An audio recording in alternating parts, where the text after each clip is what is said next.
Video ini merupakan lanjutan pembahasan kita yang kemarin. Prediksi kita kemarin telah memperlihatkan sebuah duel membara antar sesama pecahan Jubi. Demi mendapatkan Himawari, Jura pada akhirnya telah berpikir untuk menghabisi semuanya, apalagi bahwa dia sebelumnya telah memperingatkan mereka. Himawari terlihat menyerang lagi menggunakan taijutsu, yang mana cara bertarungnya dikombinasikan oleh cakra Kurama. Beberapa kali pun, dia masih menggunakan gaya bertarung milik klan Hyuga, dengan mencoba menjuken seorang Shinju Jura. Jura kemudian dapat menghindar, sambil ingin menendang Himawari. Tetapi, Kurama yang juga berperan di tubuhnya, dapat melihat tendangan dari Jura yang kemudian, bisa ditepis oleh satu ekor milik Himawari.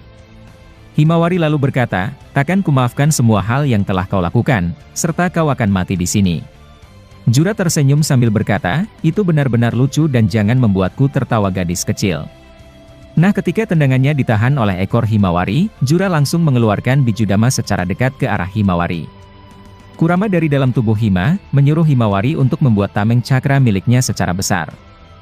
Himawari lalu membuat tameng cakra yang begitu besar, sehingga dia terhindar dari Bijudama tersebut. Jura terlihat kesal dengan Kurama, yang karena dialah Himawari tampak begitu mudah untuk menghindari beberapa serangannya. Dia berkata, soal apa yang dilakukan oleh Kyuubi, membuat Himawari lebih fleksibel dalam bertahan maupun menyerang. Tak kusangka meskipun kami sama-sama adalah pecahan Jubi, dia memiliki sesuatu yang berbeda dan juga begitu kuat. Kemudian, adegan berpindah dulu kepada seorang Boruto, yang saat ini benar-benar lebih mengkhawatirkan karma dan gangguan yang ditimbulkan oleh Momoshiki. Meskipun dia tahu jika Momo kemungkinan akan membantu, tapi tetap saja sangat rawan membiarkan Momoshiki mengambil alih tubuhnya. Bisa-bisa bahwa nanti, Momo malah akan mencoba menculik Himawari, lalu menyerap cakra Kurama di dalam tubuhnya. Kemudian dengan ekspresi khawatir Boruto berkata, "Aku tidak tahu tentang apa sebenarnya yang terjadi pada Himawari. Mengetahui dia memiliki kekuatan Kyuubi, adalah salah satu hal yang membuatku bingung hingga sekarang.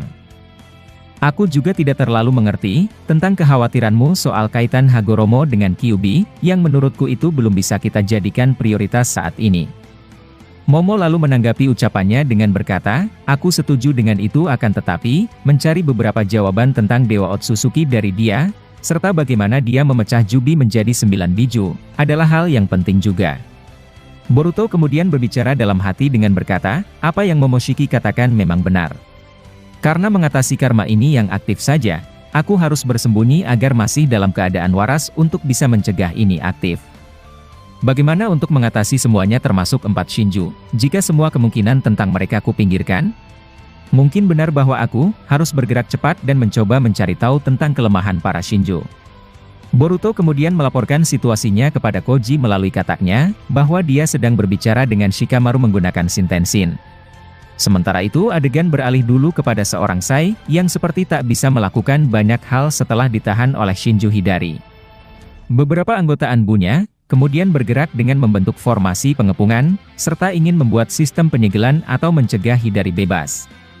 Mereka lalu berdiri mengepung Hidari, sambil langsung membuat beberapa pelindung yang bahkan menembus tanah di situ. Lalu dengan ekspresi serius Hidari berkata, "Kalian benar-benar serius untuk mencari masalah denganku, sehingga pelindung tersebut bahkan menembus tanah di sini?" Salah satu Anbu lalu menjawab, "Sebagai tim elit dari desa Konoha, serta sebagai pasukan pemberantas penyusup, kami tetap menghargai musuh yang sedang kami hadapi. Kami tidak mungkin tak mengamati beberapa kekuatanmu, apalagi kau memiliki mata Rinnegan yang melegenda. Jadi, kami bergerak sesuai strategi yang telah disusun, serta itu bertujuan untuk melumpuhkan limiter milikmu." Hidari kemudian tersenyum licik sambil menjawab, "Lakukanlah sesuka kalian karena faktanya, kalian sebenarnya tak tahu apa-apa mengenai kami." Nah, ketika Hidari membuka limiter dan ingin muncul di hadapan Sarada, dia tak bisa melakukannya akibat pelindung yang mereka buat. Dengan ekspresi sedikit kaget Hidari bertanya, "Kalian memiliki pelindung yang lumayan hebat." Sai yang ada di situ lalu menjawab, "Itu adalah pelindung abadi dan ketika orang telah ada di dalamnya, mereka takkan bisa keluar lagi setelah beberapa informasi berhasil kami dapatkan.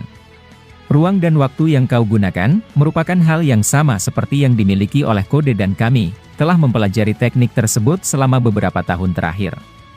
Sekarang, kami berhasil menggunakannya dan tak ada gunanya untukmu melarikan diri, karena pelindung ini juga menutup akses ruang dan waktu dari limitermu." Sarada dan Sumire terlihat kagum dengan apa yang dilakukan oleh Korps Anbu yang dipimpin oleh ayah Inojin. Tapi di sisi lain, Sarada juga sedang khawatir dengan keadaan yang menimpa tim Shikadai di sana, dan mereka sebenarnya ingin cepat-cepat menyusul. Namun, mau tidak mau mereka juga harus berkontribusi mengatasi Shinju Hidari, yang merupakan salah satu penyusup menurut mereka semua. Kemudian, adegan beralih kepada Himawari, yang telah selesai bertahan dari Bijudama Jura menggunakan Tameng Cakra Kurama. Dia kembali lagi ingin mengaktifkan mata Byakugan, namun itu terhalang oleh energi Kurama yang masih kebingungan, bahwa apakah ini bisa terjadi atau tidak. Nah, meskipun Himawari dalam keadaan marah, dia sempat berpikir untuk mencoba menggunakan kekuatan alaminya sendiri. Saat dia belum bisa melakukannya, Himawari kemudian langsung kembali menyerang Jura, menggunakan lengan cakra Kurama secara cepat. Jura lalu mengucapkan kata apa, sambil menghindari serangan tersebut dengan terbang ke atas. Kurama dari dalam tubuh Hima kemudian berkata, tampaknya, kau benar-benar ingin mengaktifkan Byakuganmu secara bersamaan dengan ini. Aku tidak tahu apakah itu akan berhasil, tapi ayahmu dulu pernah melakukan hal seperti itu, ketika dia masih mengaktifkan Sage Mode. Tapi ini adalah hal yang benar-benar baru dan kupikir, kita harus mencari jawabannya sendiri. Kemudian, adegan memperlihatkan Himawari bahkan mengejar Jura ke atas, sambil terus mencoba menyerangnya secara langsung. Sambil menyerang Himawari berkata, jangan lari dariku dan berdiamlah, agar aku bisa langsung menghabisimu. Jura sedikit terkejut melihat perubahan sikap dari Himawari, dan tak menyangka bahwa itu terjadi begitu singkat. Dia berkata, ini benar mengerikan bahwa sikap emak-emaknya, kemudian langsung muncul begitu saja secara tiba-tiba.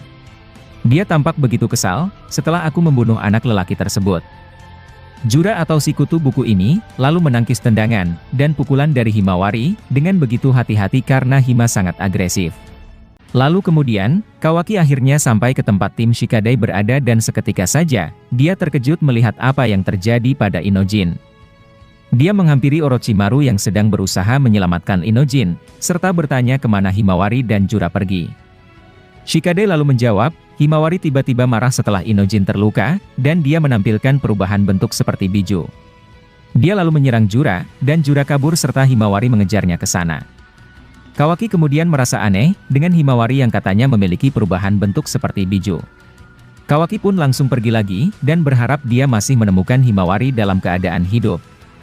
Setelah beberapa lama terbang, dia menemukan jejak-jejak pertarungan Hima dan Jura, yang membuat Kawaki kebingungan.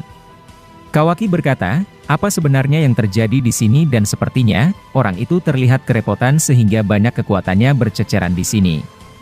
Apa yang dilakukan Himawari kepadanya? Apakah ini benar ada kaitannya dengan monster ekor 9 itu? Lalu setelahnya, dia akhirnya menemukan lokasi Himawari dan melihat, jika Hima sedang beradu taijutsu dengan Jura. Saat Kawaki mendekat, Kurama di dalam tubuh Himawari seketika merasakan cakranya dan dia, langsung seperti melihat Kawaki dengan pandangan berbeda. Saat Jura hendak menyerang balik ke arah Himawari, Kawaki langsung menahan pukulan Jura tersebut dengan lengan karmanya, sambil Kawaki kemudian melihat kepada Himawari. Lalu setelah itu, Kawaki ingin bertanya tentang apa yang terjadi padanya, serta apakah dia sedang menggunakan kekuatan Kyuubi atau tidak. Namun posisi Kawaki di sini, masih sedang menahan Jura dan seorang Jura pun, terkejut juga setelah bertemu kembali dengan Kawaki. Kawaki menahan serangan Jura menggunakan lengannya, tetapi Jura langsung menyemburkan sebuah kayu tajam kecil dari mulutnya, dan serangan itu tentu saja mengarah ke mata Kawaki. Tapi, Delta di situ berteriak memanggil nama Kawaki dan untungnya, Kawaki cepat mendeteksi serangan tersebut sehingga, dia mengecilkan kayu Jura menggunakan Sukuna Hikona. Sambil menahan Jura, Kawaki berkata, trik seperti itu, sebenarnya cukup mudah untuk diatasi serta sesuatu yang begitu rendahan. Kau adalah orang yang paling menjengkelkan, karena telah melakukan hal buruk terhadap salah satu shinobi kami. Jangan harap kau akan bisa kabur, setelah apa yang sudah kau lakukan tersebut. Jura kemudian tertawa, yang membuat Kawaki bertanya-tanya tentang apa yang ditertawakannya. Jura lalu menjawab, ancaman yang kau ucapkan itu, benar-benar seperti ancaman seorang bayi kecil. Kau bukanlah Otsutsuki murni dan apakah logis, jika aku akan takut kepadamu? Tentu saja aku takkan pernah takut kepadamu bocah dan alasanku menyerang tim 10, karena mereka tidak berusaha untuk mendengarkan peringatanku sebelumnya. Aku memberikan mereka kesempatan, untuk melepaskan Himawari secara baik-baik dan jika mereka melakukannya, maka aku akan pergi dengan santai dari desa ini, serta takkan pernah kembali lagi untuk membuat kerusakan. Mereka tak mendengarkanku dan sekarang, aku hanya melakukan sesuatu yang bisa menyadarkan kalian semua bahwa kami tak main-main dalam mengancam seseorang." Kawaki kemudian terdiam setelah mendengar penjelasan dari Jura, sambil dia berbicara dalam hati. Dia berkata, "Sial orang ini, sepertinya memang takkan pernah tahu tentang rasa takut untuk bertarung dengan seseorang." Lalu tiba-tiba saja, salah satu Jura kemudian muncul dari bawah tanah tepat Kawaki berdiri, sambil mengincar Kawaki. Kawaki terkejut, dan melihat kalau Jura yang di depannya hanyalah sebuah tubuh pengganti dari kayu. Kawaki lalu refleks dengan cara menghindar ke atas, namun Jura langsung mengaktifkan bijudamanya sedekat itu kepada Kawaki. Dalam adegan slow motion tersebut, bijudama Jura akan menyentuh Kawaki secara 100% dan Kawaki takkan mungkin bisa menghindar di jarak sedekat itu. Tapi untung saja, Himawari bergerak dengan cepat dan tampak seperti sang kilat kuning Konoha, di mana pergerakannya seperti kecepatan teleportasi. Dia lalu mendorong Kawaki, dan akhirnya Kawaki terhindar dari serangan bijudama tersebut. Jura kemudian kesal, dan langsung menyepam beberapa kayu-kayu tajam ke arah mereka berdua. Himawari lalu berdiri di depan Kawaki, sambil mengaktifkan Hakusho Kaiten dan menjadi tameng bagi mereka berdua. Saat Jura melemparkan kayu-kayu tersebut, di belakangnya ada Delta yang kemudian berusaha menendang Jura secara diam-diam. Jura berhasil mengetahui itu, dengan langsung menunduk dan kemudian menendang balik ke arah Delta. Delta pun berhasil menangkis tendangan tersebut, sambil mencengkram kaki Jura menggunakan kekuatannya. Setelah merasa Jura tak bisa bergerak, Delta membantingnya ke tanah yang membuat Jura terkejut. Jura tiba-tiba memunculkan kubus miliknya, dan dia tak terbanting ke tanah tapi melainkan, dia memasukkan kepala dan sebelah tubuhnya ke dalam kubus tersebut, yang kemudian kepala dan tubuh tadi kemudian muncul di markas miliknya sendiri. Delta dan Kawaki terkejut melihat momen tersebut, serta bertanya-tanya tentang apakah itu merupakan kekuatan ruang dan waktu. Kubus yang Jura miliki tersebut, sama seperti kubus yang Kawaki kuasai menggunakan kekuatan Karma Ishiki. Kubus Jura itu pernah diperlihatkan di Boruto Chapter 9 yang lalu, ketika Jura dan Hidari berangkat dari markas mereka ke desa Konoha melalui Sumeaka. Nah sebenarnya, teori tentang Jura adalah kloningan Kawaki ataupun Ishiki, masih bisa didebatkan hingga saat ini, dikarenakan adanya kubus Ishiki yang juga dikuasai oleh seorang Jura. Lalu setelah itu, Jura ingin menarik Delta ke dalam dimensi markasnya namun, Kawaki berteriak untuk melepaskan Jura. Delta pun melepaskannya dengan ekspresi sedikit takut, serta mundur ke tempat Himawari dan Kawaki.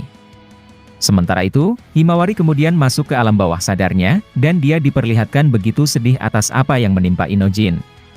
Nah dikarenakan Himawari belum terbiasa dengan kekuatan Kurama, dia belum bisa mengatur emosinya, sehingga kesedihan dan amarah saat ini bercampur di dalam tubuhnya. Yang dia pikirkan, dia ingin menyelamatkan Inojin atau mencegah Jura menusuk Inojin sebelumnya. Tapi di sisi yang lain, Hima juga ingin membunuh Jura tanpa belas kasihan, dan sepertinya ini memang merupakan pengaruh sifat dari Kurama. Kemudian adegan berpindah kepada Orochimaru, yang kemudian merasakan denyut jantung Inojin yang sedikit demi sedikit mulai merespon kembali. Dia mengatakan, akhirnya denyut jantungnya perlahan merespon apa yang telah kulakukan. Tapi, ini sangat belum stabil karena biar bagaimanapun, luka yang ditinggalkan benar-benar besar sehingga kita perlu bantuan medis. Sementara itu seorang Hidari, masih terkurung di dalam sebuah penghalang khusus dari beberapa anbu, yang membuat Sai kemudian memiliki kesempatan untuk segera pergi ke tempat Orochimaru dan tim Shikadai. Hidari ingin sekali menghentikan ayah Inojin akan tetapi, dia benar-benar tak bisa keluar dari pelindung tersebut. Dengan ekspresi kesal Hidari berkata, "Sial aku belum tahu tentang bagaimana caranya keluar dari penghalang ini." Salah satu anbu lalu berbicara kepadanya dengan berkata, "Satu temanmu tersebut, sebenarnya lebih baik daripada dirimu." Dia bahkan mencari beberapa informasi musuh, menggunakan buku-buku yang kami dengar, telah dia temukan di suatu tempat sebelum ke sini. Kami terkesan bahwa orang-orang seperti kalian, masih peduli tentang arti sebenarnya dari buku. Namun, kami beruntung melawanmu karena kau sendiri, telah mengakui jika membaca buku bukanlah hasrat utamamu. Itu adalah salah satu blunder besar dari dirimu sendiri, sehingga sekarang ini kau telah terperangkap di dalam pelindung kami. Adegan lalu memperlihatkan Boruto, yang sedang berbicara dengan Momoshiki, sekaligus kedatangan teman lama. Awalnya Boruto berencana ingin memanggil salah satu katak, untuk kemudian digunakan sebagai salah satu penyaring informasi. Ketika Boruto mulai mengaktifkan Kuchiyose no Jutsu, seketika saja dia kaget bahwa yang keluar, malah seekor ular berwarna merah bernama Garaga, merupakan ular besar yang pernah membantu Boruto. Dengan ekspresi kaget Boruto bertanya, "Garaga, mengapa kau yang muncul di sini?" Garaga lalu menjawab, "Ketika kau mengaktifkan itu, aku telah menunggu momen tersebut dan berhasil memanfaatkan segel pemanggilan untuk katak. Harusnya aku bertanya bahwa mengapa kau tak lagi memanggilku selama lebih dari 3 tahun ini." Boruto kemudian murung, yang membuat Garaga bertanya lagi, "Ada apa Boruto? Apakah aku menanyakan sesuatu yang salah?" Momo-chan dari dalam tubuh Boruto, kemudian berbicara ke Boruto dengan berkata, "Satu lagi sesuatu yang menjengkelkan muncul di sini. Mengapa ular itu malah membuang-buang waktu, dengan muncul hanya untuk perasaan rindu denganmu? Ini benar-benar membuatku jijik dan jangan hiraukan pertanyaan-pertanyaannya Boruto." Boruto lalu membalas ucapan Momoshiki dengan berkata, "Kau terlalu berlebihan dengan dirinya. Garaga adalah hewan Kuchiyose yang pernah berperan penting saat itu, ketika aku dalam masalah dan bahkan kau tak muncul membantuku. Jadi, diam saja dan lihat apa yang bisa kita lakukan, jika kita pada akhirnya bersama-sama seperti ini." Momo-chan begitu kesal, setelah Boruto tampak malah mendengarkan ucapan Garaga. Boruto lalu menjawab pertanyaan Garaga dengan berkata, "Banyak hal yang telah terjadi dalam periode 3 tahun tersebut. Aku sedang berusaha menyelamatkan ayah, ibu, adikku, paman Sasuke, serta semua orang di bumi ini, dari para musuh yang merupakan pecahan monster ekor 10. Sayang sekali bahwa kau tak melihat semua ini dan sekarang, aku tidak bisa menjelaskannya secara detail kepadamu. Tapi jika kau ingin membantu, maka itu sangat membuatku terbantu Garaga." Garaga lalu menjawab, "Itu pasti sesuatu yang sulit bagi dirimu dan melawan pecahan Jubi, itu berarti kau sedang bertarung dengan para biju." Boruto meluruskan ucapannya dengan berkata, "Bukan, mereka tidak tampak seperti biju. Tapi mereka menyerupai manusia pada umumnya, kemudian mereka dibekali oleh doujutsu atau sebuah mata rinnegan." Garaga kemudian sedikit terkejut sambil berkata, "Sial, itu benar-benar buruk Boruto. Tapi jika kau memintaku untuk membantumu, aku dengan senang hati melakukannya dan mencoba membantu dengan caraku sendiri. Lalu sekarang, apa yang harus kita lakukan dan di mana para musuh tersebut?" Boruto menjawab, "Saat ini aku belum bisa pergi karena karma ini muncul secara tidak normal serta mengancam." Lalu kemudian, Garaga pun tak ingin pergi sendirian ke sana, dan dia ingin pergi bersama Boruto ketika anak Naruto itu mulai bergerak. Setelah itu, adegan berpindah kepada Kurama di dalam tubuh Himawari, yang kembali merasakan sesuatu yang aneh. Kurama merasakan cakra dari Naruto, serta seperti sedang berkumpul dengan beberapa orang. Ketika dia sedang mencari tahunya, sebuah visualisasi pikirannya kemudian mengarahkan Kurama, yang secara tiba-tiba melihat Naruto berkumpul dengan para biju lainnya. Kurama sontak terkejut melihat itu, dan dia seperti menampilkan ekspresi mata yang berkaca-kaca melihat kembali Naruto. Dia bisa merasakan dan melihat cakra Naruto, akibat segel Naruto di dimensi Kawaki perlahan melemah karena ulah Kawaki sendiri. Tapi setelah momen tersebut, adegan ternyata tiba-tiba telah berakhir di sini.